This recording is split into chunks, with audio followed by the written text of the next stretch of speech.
Hey family, it's your girl Miss Evans 88.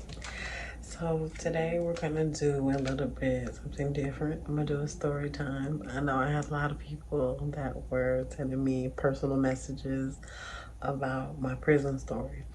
So here it is. So this is your girl. I went to Texas Department of Criminal Justice. My prison number was 1883059. So I'm gonna be looking down because I have some notes because I want to just make sure I don't miss any parts. So let's start with my crime. I went to prison for possession of 1,000 pounds of marijuana. Um, when you look at my mugshot, it says possession of marijuana, 50 to I think 1,000 pounds or 10,000 pounds or something like that. But yeah, it was myself and I had two co-defendants. One of them was a snitch. The other one, Jen, hey girl. We're still cool. She has two boys. I believe she's still in Daytona. But okay, so in college, I was talking to this dude for the longest. Like he wanted to just holler at me, but I never gave him no play. So I was explaining to him that, I was short on money. My mom had just got her car repossessed, so I was like really stressed from that. And he was like, "Oh, do you want to just go ahead and take this trip to Texas and I'll pay you, like I think it was like $2,000, which was really chump change compared to the risk that I took." So went ahead, we planned everything. The first trip, it went fine.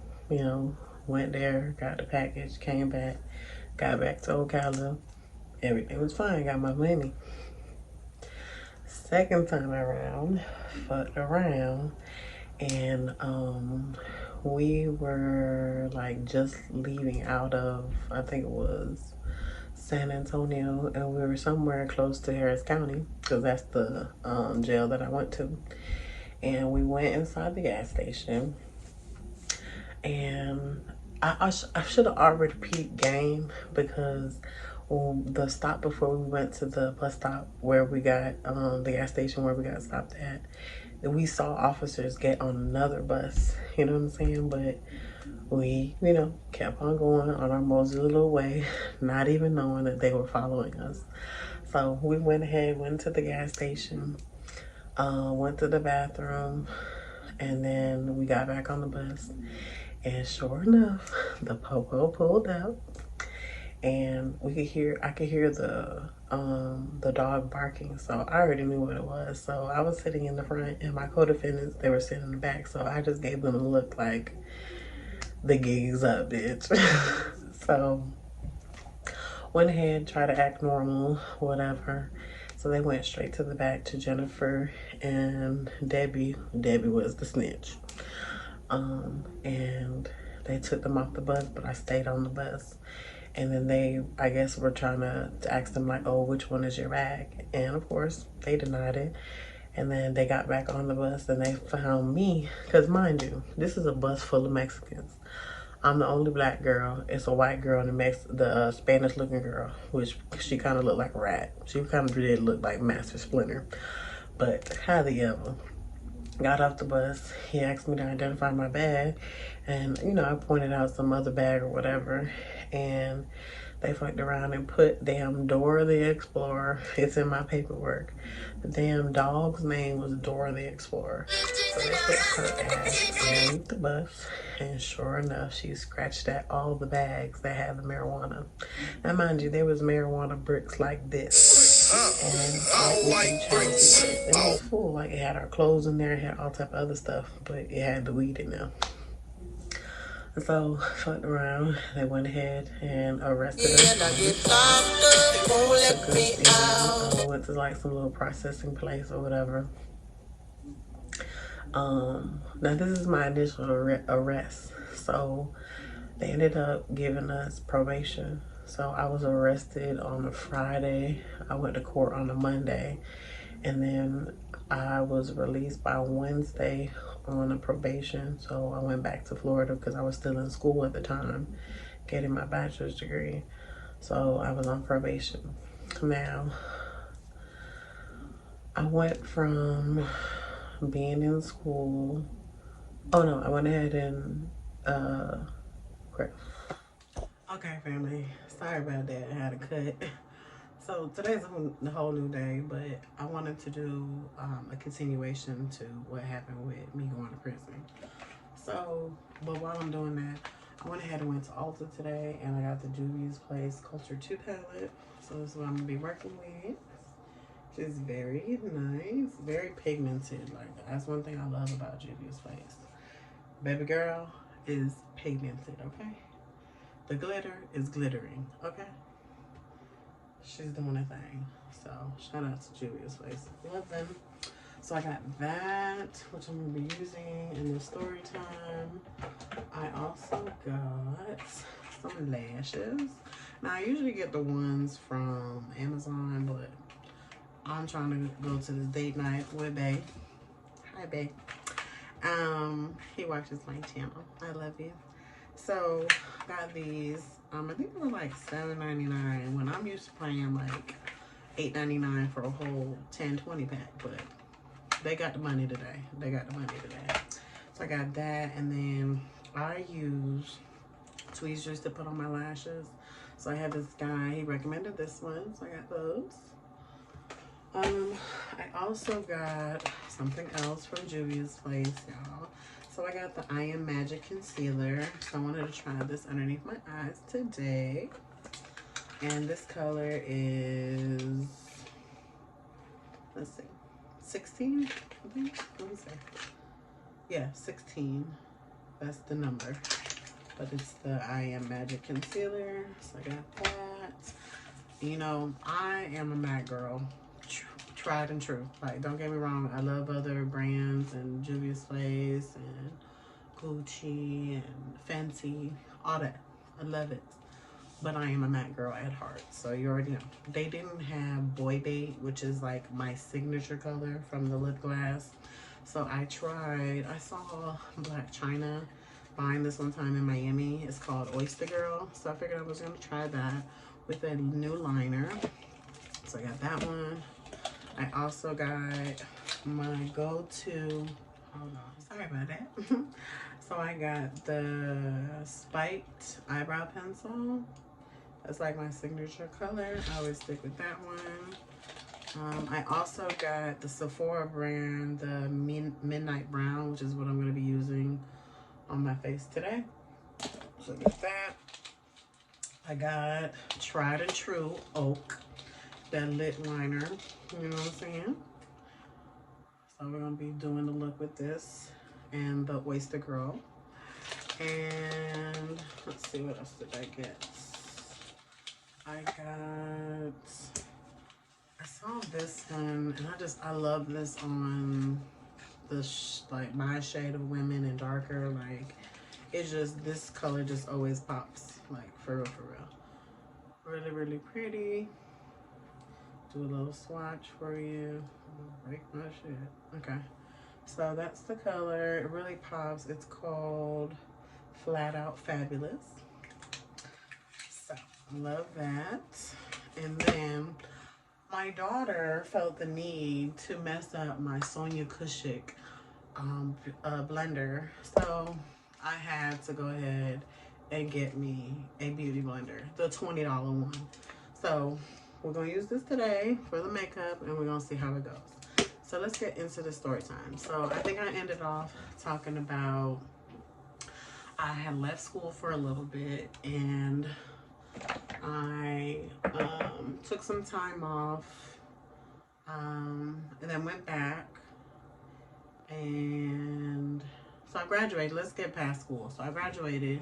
I was still on probation. I went to Tampa because my half sister, I'm estranged from her right now because she's a snitch. She was living there and offered me a job working at a gas station. So I took the job. Everything was cool. Like, I was making good money, you know what I'm saying? No kids, like going out Thursday to Sunday, partying, having a good time. Cool. But I still was on probation. So I went through a time where, like, stuff just got bad. I fell out with my sister. Um, she had called my probation officer. So pretty much I left Tampa and pretty much absconded, what they call. And I went to West Palm Beach, where my mom is, abandoned my apartment, was there for a few weeks, and I was always communicating with my ex-husband, and he was in the Bahamas. So, me being me, I was like, F America, I don't need it. I can go to the Bahamas and be with this man, and he's gonna take care of me. I'm gonna be a housewife. Nah, girl. I ain't gonna lie, he did take care of me or whatever, but the lifestyle in the Bahamas is very different. Like, I was very humbled moving there because I went from having AC, like I have AC in my apartment now. AC is like a luxury there, you know what I'm saying? So the little apartment that we stayed in, like, it was a man that he was a drunk, and he pretty much made these little apartments next to his house.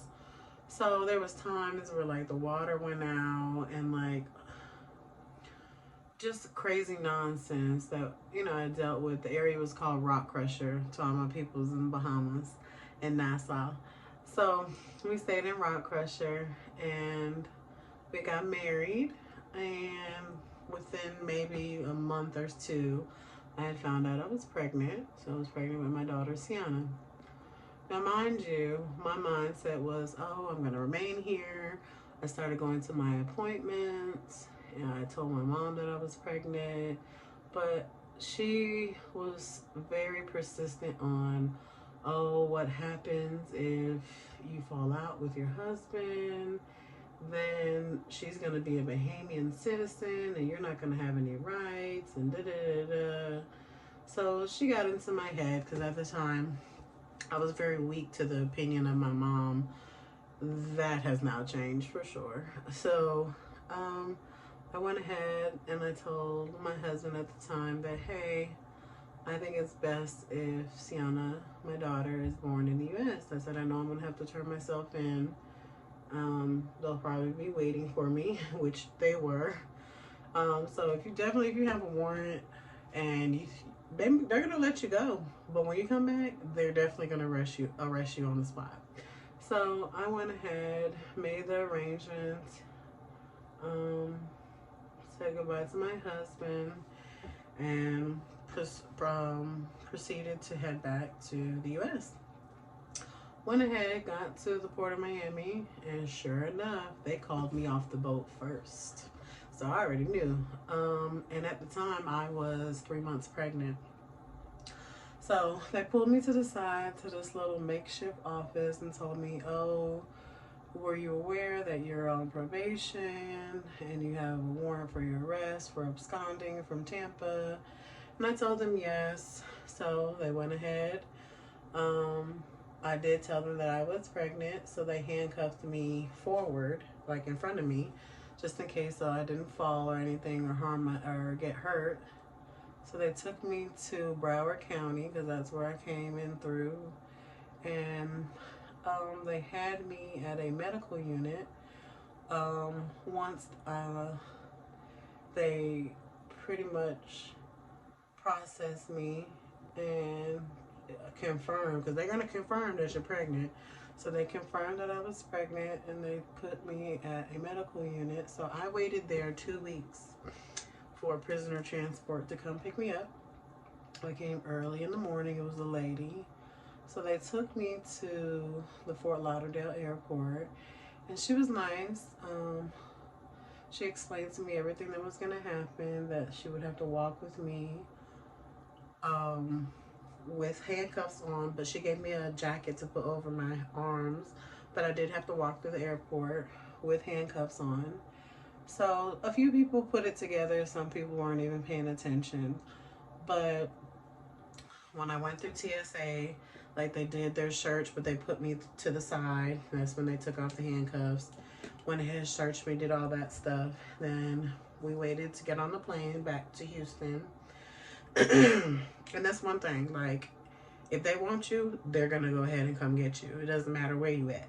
So Houston, Harris County came and got me from Florida. So doesn't matter if it was 1, 2, 3, they will come get you. And I'm just glad that being that I was pregnant, they couldn't have me in the van, because usually they will transport you through a van through different jails until you get to where you're supposed to go. I didn't have to do that. They flew me. But they let me on first on the plane. I was handcuffed, like I said. Walked to the back, got on first, sat in the back. Nobody could sit in the row with me. Went ahead. We got to Houston. She rented a car, and she fed me before she turned me in. And then I went ahead, went through the processing of leaving Harris County to go towards Dayton, which is a processing center for Texas Department of Criminal Justice. So there they did all my testing. They started to give me all my prenatal pills. I went through all that stuff. So you have a main unit that you usually will be assigned to. So after I was went through processing, which was very disturbing because, mind you, I'm 3 months pregnant. So when I came in, like, I had braids at the time, so they took out my braids, and then, because this is like right before you take your photo, so you look crazy as hell. So they took out my braids, so I had a fro. At the time, I had this dermal. They allowed me to keep it, but it ended up discharging and messing up, being in prison because of that dirty water. So, and then like right before, crazy enough, like I saw my other defendant, my co-defendant, Jennifer. We both were in the same cell when we violated, which was crazy. So she was in there and she ended up messing up my eyebrows. So my shit looked like Ronald McDonald, nigga, when I took my picture. But I digress. So went ahead, met some really cool people. Some of them I do still communicate with. And let me see. Went to intake and Dayton. I'm looking down because I'm looking at my notes. So then I was transferred to Galveston. Galveston has a medical unit, UTMB, and that's where my daughter was born. So did that. I went to the unit in Galveston. Now while I was there, I was on a unit that had women that had AIDS, women that just had medical issues. That's why they were there. So they had me in parenting classes, which is I really liked. I really enjoyed those type of classes. I learned about the Bambi program, which is Babies and Mothers Bonding Incorporated, which is a great program that Texas has, where they allow women, depending on the nature of your crime, you will be able to be with your baby once you give birth. So I went ahead and applied for the program, and I got in, but I ended up allowing my mom to come get Sienna, which now that I look back upon it, because of the things that I found out that my mom was doing while I was locked up, like trying to take custody of my daughter and just some other very sneaky things. I wish I would have participated in that program. And then also I kind of feel like I would have a different type of bond. Definitely not saying I don't have a bond with my daughter, but I would have a stronger bond, I think, if I would have breastfed like I breastfed my youngest daughter, Brooklyn. I wasn't able to do that. I gave my daughter her first bottle while shackled to a bed. You know what I'm saying? I only had 24 hours with her before my mom took her. So we went to parenting classes throughout the week. I went, had to experience a birthday in prison. I had to experience a Christmas in prison. But I ain't gonna lie, we ate good. We ate real good. During the holiday time, for Thanksgiving, for Christmas, like we had a regular plate to go, and then we had the desserts plate. And they threw down, like, I never tried brisket before, but I had brisket for Thanksgiving, and it was busting. Okay, it was busting. So ended up, we would go to doctor visits. Um, and then one time, I never forget, I had this one guard, and she didn't usually, like how our bunks were set up, like the unit when you went inside of it, it would look like a huge damn portable pretty much. So when you come inside, you got beds, bunks right in front of you that are pretty much like little cubicles, right? So when you look to the left, it's like 20 cubicles here, and then you look to the right, it's 20 cubicles, and then they got the guard's desk right there. They're not protected or nothing, they're just sitting at the desk. And then there's like 3 or 4 rows to the left, and then there's a block here in front of you. Behind those cubicles, that's where the showers were, and then to the right you have more beds. So this particular morning, I was really tired. My stomach is growing bigger. Dealing with a little bit of depression, being locked up, being pregnant, my first pregnancy. So I was sleeping real heavy. I'm just a heavy sleeper anyways. So this lady proceeded to kick my bunk. And it really startled me in that particular day. Of course, I had a visit. So when I get to my visit and they go ahead and hook me up to monitor the baby and monitor my pressure, my shit is skyrocket because she excited me, so I was nervous. So if I'm nervous, the baby's gonna be nervous. So of course, what did they have to do? They had to send me to UTMB. So I had to go down to the hospital, which UTMB, it's a regular free world hospital, but it also has a prison side where the prisoners get treated, they have surgery, all that good stuff. They have babies. So that particular time, myself and another girl went down there. She had to get some testing or something. She had like plaque psoriasis or something, so she had to go down for something. So I rode with her, and we were both inside the back of the van. And they never, one thing about being pregnant and being in prison, they're not supposed to, you can't walk with your legs cuffed. You can walk with your hands in front of you cuffed, but you can't walk with cuffs on your legs. So when I went to my visit, they had to put you in a wheelchair, and the officer pushes you around. So they went ahead, they put me on the monitor. Everything was fine. So it was pretty much, hey, a free field trip. So that happened. Let me see. Let's see. So my delivery day. So my daughter was born January 27th. It was cold and very rainy day. Now, mind you, in the background, they had already set my day for a cesarean for the 27th. So they notified my mom to let her know. So she was there. She had everything for Sienna, and she came with her friend. They flew. So I got up. It was still dark outside, but I could hear the rain. It was raining all the way down to UTMB. Went ahead, got there. They undressed me. What they tried to do, they put me on the monitor, and they saw that she was breached. She was head up, and she was sitting crisscross. So the doctor tried to go ahead and turn her around, which didn't work.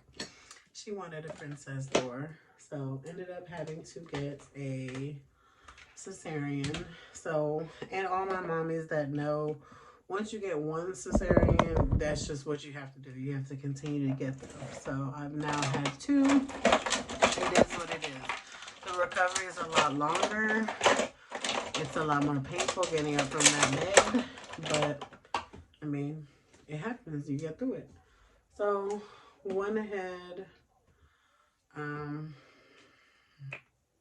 went in there. They gave me my spinal tap. That shit hurt and it burned, but I lost sensation in my leg. And my baby was born at 11:07 on 1/27 14. And her name is Sienna Olivia Knowles. My mom gave her her middle name because she wanted her to be named Olivia, but I was like, no. I want her to have a mixture of my name and her father's name because her father's name is Sabron. My name is Kiana, so I went with Sienna. So she was born, healthy baby, 6 pounds, 7 ounces. I went back to my room. Well, no, I went to what they call, I guess, triage after you've had a baby. So they brought her in. I'm literally handcuffed to the bed. And I'm bonding with her. Yeah, I started crying because I knew that she would be leaving me and she would be, although she was going home to my mom. I mean, it's my first baby. I'm devastated. So I started crying and I had about maybe an hour or two with her. And I had to go back to my room and I was restless. They had me, they had to come check um, my wounds, clean them, all that good stuff. Then the next day, I went ahead and they came and they finally put me in a wheelchair, wheeled me upstairs to the other side, to the free will side, so that I can visit her. It just so happened my mom was in the room with her giving her a bottle. So my mom had to step out the room. So, and me getting in the elevator, I see my mom. And I mean, all I could do was cry because it's like, I'm embarrassed because you have to see me shackled and just having had a baby. You know what I'm saying? And of course, I miss my mom, so I couldn't hug her or anything. But I'm thankful. I'm thankful for everything she did, because she didn't have to do it, but she did. So I'll never forget, I went into the room to see Sienna to feed her, spend some time with her. And it smelled just like my mom's perfume. So that was a little bit reassuring in that moment. So after that, the next day, she's 3 days old now. They called me down to visitation, and my mom had signed all the paperwork. I signed the paperwork on my side that she was going to be the guardian while I was incarcerated, and she had all rights to apply for benefits and do all that good stuff, do whatever she needed to do. So they brought me down to visitation. My mom had dressed her up in this beautiful pink outfit. She was gorgeous, and I just cried and cried and cried. And then I watched until she left. Now, after that happened, let's see, she went home on the third day, flew back home to Florida. So now I'm taking showers and my milk has started to arrive. So I would literally be in the shower crying and my milk is just flowing and flowing. Because if you're a mom, you know that when your breasts are engorged, it hurts. You know what I'm saying? So I would go into the shower and they gave me these pills to go ahead and dry up my milk, but the milk was still producing for a few days, and that was very painful. So I would take showers and I'm dealing with an aching stomach, so I can't move around too much. They didn't allow me to go back to work or anything until I was healed. And I was already ready to start working out and stuff like that because I was ready to get ready to go home. You know what I'm saying? If I knew I had to do what? She was born in January and I didn't go home until August 1st. So I still had some time left.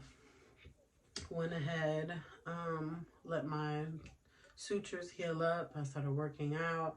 Then they went ahead and put me at what's called my real main unit, which was Hilltop. So that's when I started getting photos. I remember the first day I got a photo from my sister through JPay of Sienna, and she was so chocolatey and her eyes were so pretty and full.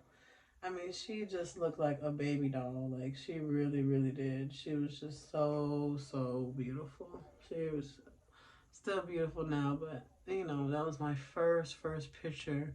So that started to motivate me more, you know, to start working out, stay motivated, go to church, do things. So, at Hilltop, I went before my parole meeting. So they started to ask me like what were my plans, where was I gonna go. So I gave them my mom's information, did all that. Then I had to just wait. So what was different in my case is the fact that I wasn't a Texas resident.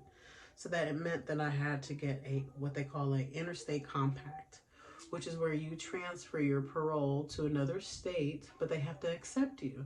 So the reason my parole decision took a little bit longer was because I had to wait for Florida to accept me as a parolee. It was my first time, you know, so I figured I would have no trouble as long as I didn't get into any disagreements or fights while I was waiting for my parole decision. So I did fine. I didn't have, other than, you know, having to address a few dykes to let them know that that's not the type of shit that I was on.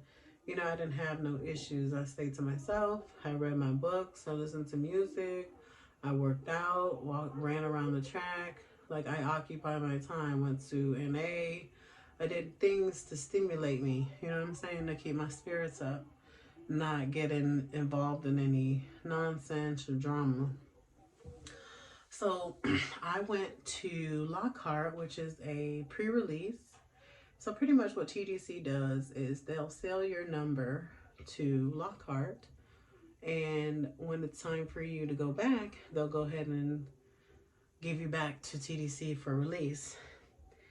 But I went to Lockhart, and of course, who did I see again? I saw Jen.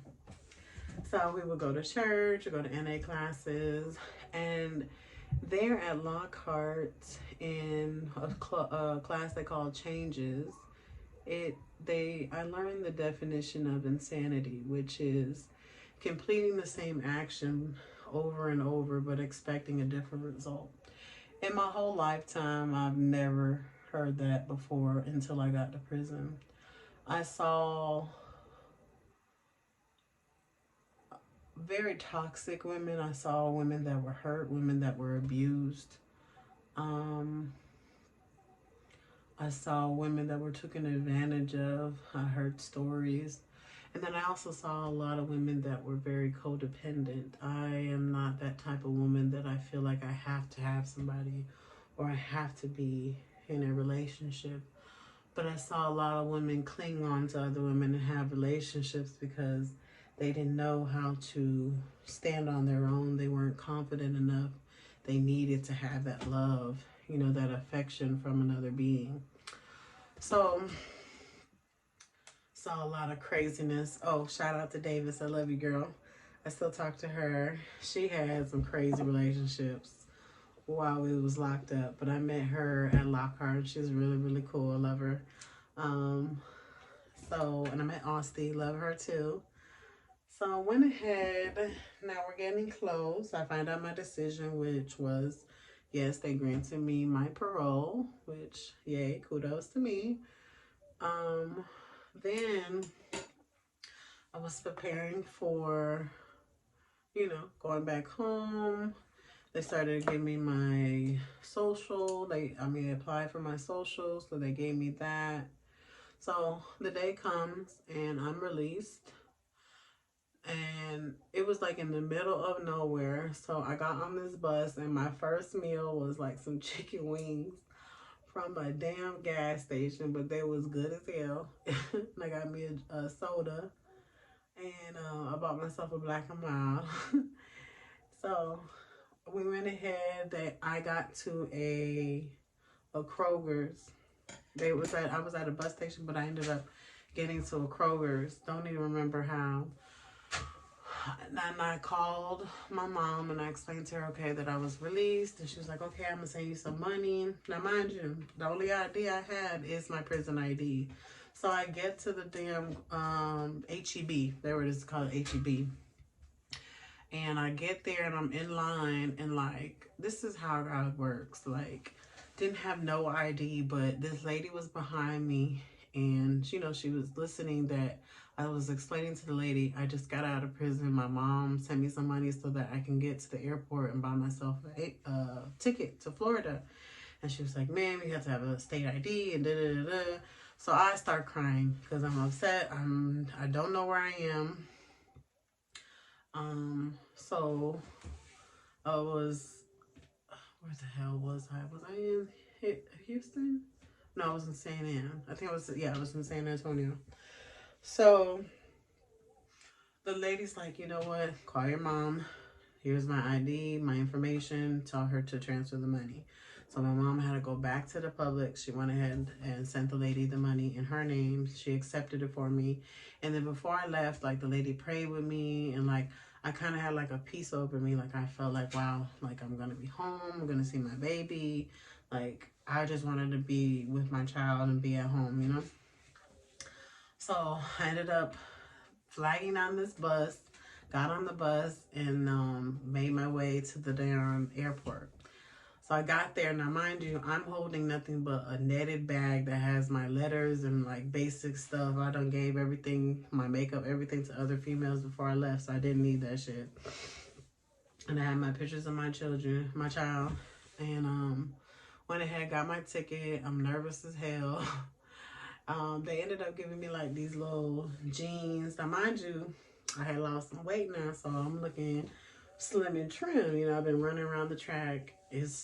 It was so hot at times at Lockhart that we couldn't even have day rec. Like, we would have to go to rec at nighttime.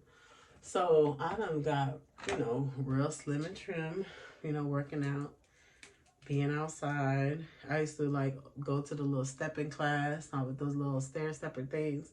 That shit was fun. So, I had my little routine, was, got through my time. Um, so I'm at the airport, and I got on the plane, no problem. All that went good. My dad picked me up.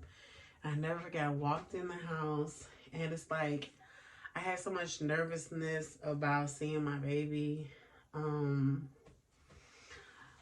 Ended up, I walked in, I see my husband, he wakes up, so I give him a kiss, and then I don't know if she like sensed that I was there or what, but she was in a playpen that was kind of still elevated with the little thing at the top. It hadn't been let down, and she just popped up her little head, and I mean, when I say I sobbed, I sobbed. I was so happy. I was so thankful for that moment, to be back with my child.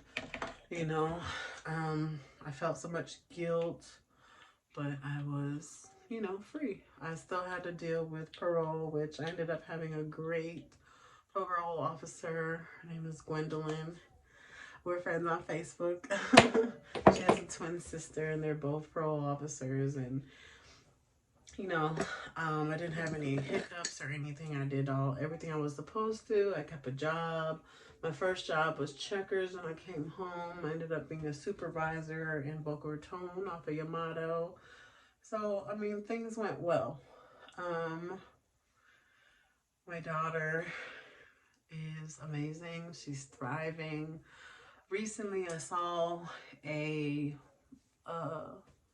article about a young lady that she was graduating, because it's graduation season right now. She was graduating, and she was a result of being born in prison, like my daughter at TDCJ, and she was accepted into Harvard.